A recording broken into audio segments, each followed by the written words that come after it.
Greetings, YouTube, and welcome to Encyclopedia Magica, Volume 1, Episode 13. Okay, let's find my bookmark. Here we go. And what are we up to? We're up to, ooh, this will be a rich vein. Armor.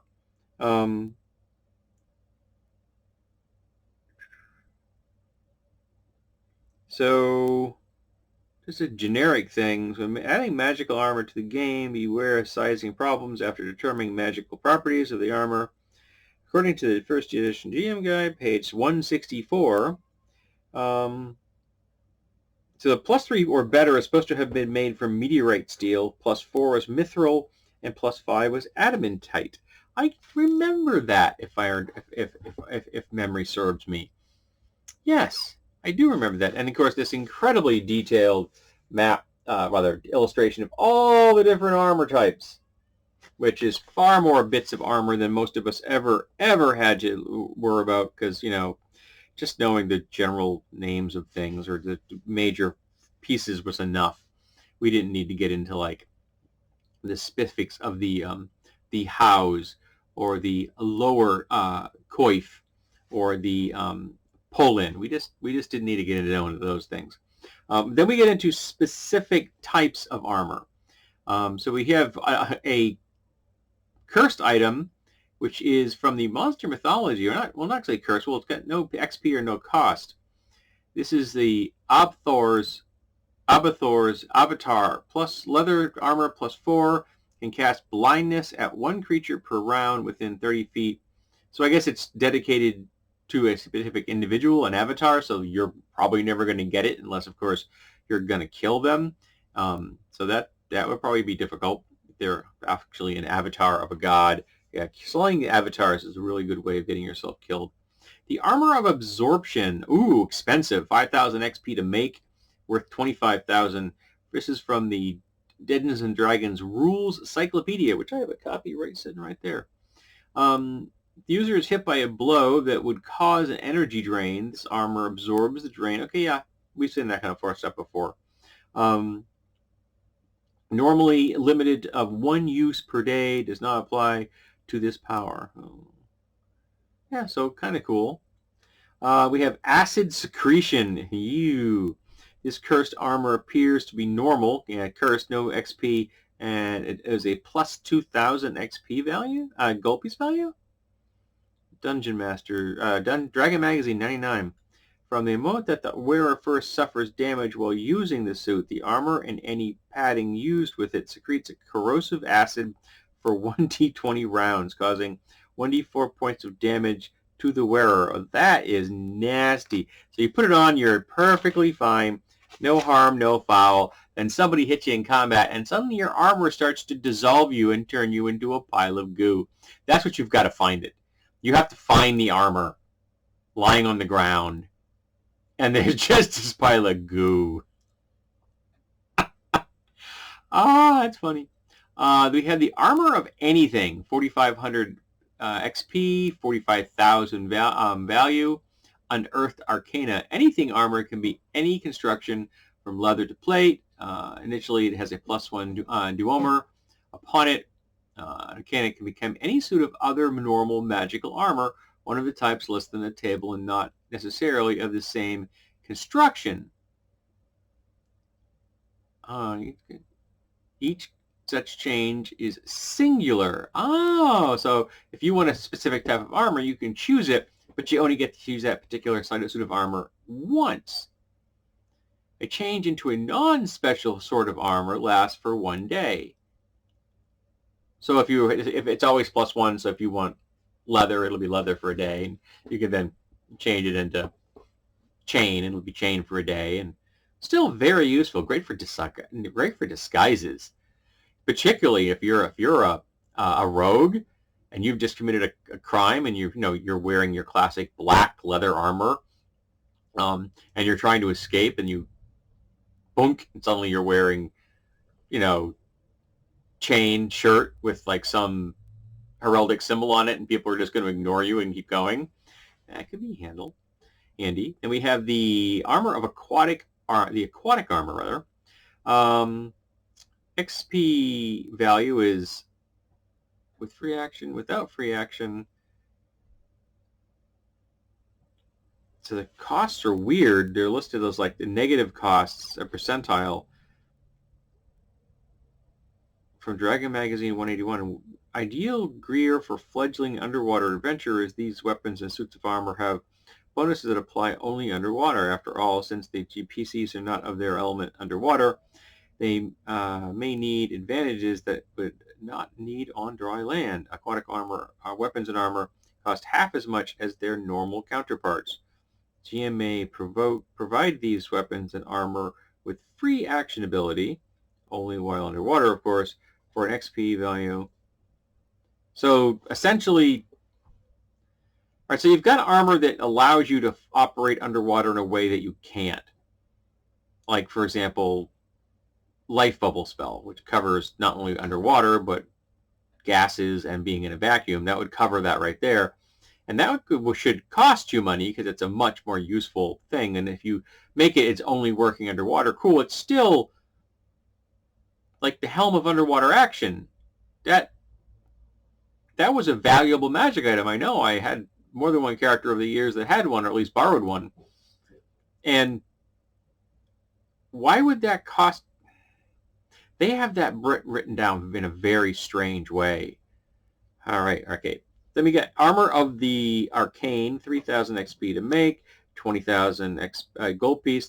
That's a strange ratio. From Lost Ships. Armor magically alters its size to fit the wearer. That's okay. It confers AC 3 protection. 2 hit points of every physical attack striking the wearer are suffered by the armor and are not subtracted from the wearer's hit points. It protects the wearer from all forms. Okay, so it's got an ablative nature of some variety. So it's supplying damage resistance back before they had damage resistance as a named, mechanic. Can ignore a specific number of points. Also gives you an infravision. Kind of weird, but all right. Armor, which is the Arvorene's chainmail. No value or gold because it belongs to a certain guy, an avatar. It is it's a chainmail +3 that can cast all cure rune spells on him once each day. Darn handy to have. I don't know who Arvorene's chainmail is. Like, I don't know what that means nothing to me because there's no inference, but kind of a god they are. So that's kind of weird. Then we have Aslephron's armor from Polyhedron Newszine 90. 10,000 XP, 90,000 gold.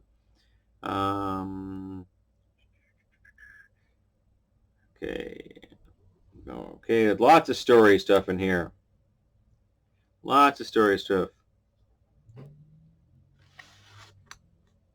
There's just a huge amount of story stuff here. I don't actually see any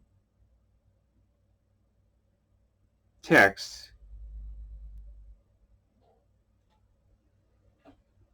Okay, hold on a second. Reaching down a massive column of tears. Explain that working each into breastplates, it could create armor that would make the wearer immune to natural and magical fire, chlorine gas, and more. The wearer of the armor would be likely ancient worm herself. So it's kind of dragon-based. Okay, I get it. Lots of text, very little crunch on that one. Now, I don't feel like reading this huge passage of text in one of these videos. I gotta be honest with you.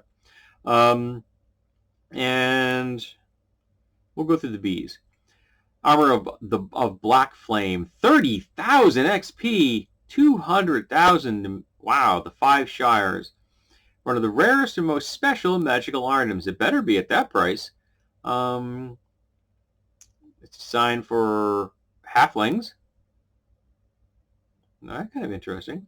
When worn, it creates a vague, shifting aura of darkness and other than solid garment. It confers no armor class protection, cannot be harmed. It does not stop physical attacks. It has no encumbrance or or blind its wearer, may be worn by, does not encumber or blind its wearer? It may be worn by any class, and its darkness conceals the features of the wearer even against magical scrutiny.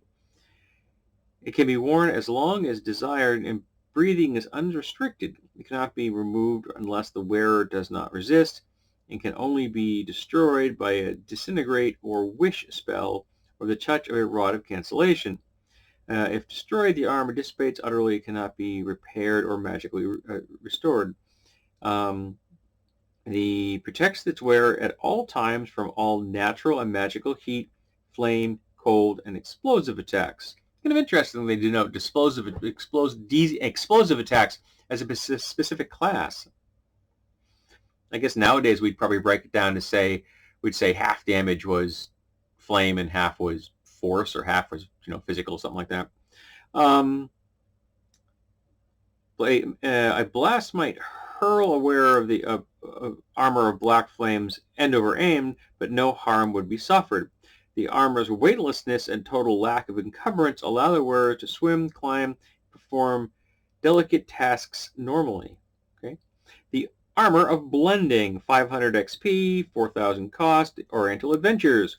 Armor looks like normal leather, and detect magic does not reveal its special property. However, when the command word is spoken, the armor changes shape and form, appearing to all as a set of normal clothing. So it's just got a glamour on it. But it actually, but it continues to function normally, even though it looks like only a true seeing spell will cut through it. Okay, that's kind of cool. Interesting that it doesn't have a dwemer of any kind. That's fascinating. Alrighty. Then we have the blue armor of the Crystal Mist Mountains, 3,000 XP, 1,750 in gold, 70,000, from Greyhawk Adventures. Cut from this hide of an adult blue dragon. They love when they bump into people wearing that kind of armor. This suit of armor +3 has fashioned for use by the mountain dwarves of the Crystal Mist range. The armor can be loosely hung on a human-sized character. The character loses all dexterity bonuses to his or her armor class and fights at a -2. So this is not a readjusting armor, as many magic items automatically readjust, whether it's armor or rings or such. Apparently this one doesn't. And then last B, we have Bradley's Leather, 250 XP, 2,500 gold, from the 1993 collector's card number 352. Bradley's suit of armor functions as a standard magical suit of leather armor +1. It is, however, so incredibly ugly that anyone wearing it always suffers a negative reaction adjustment.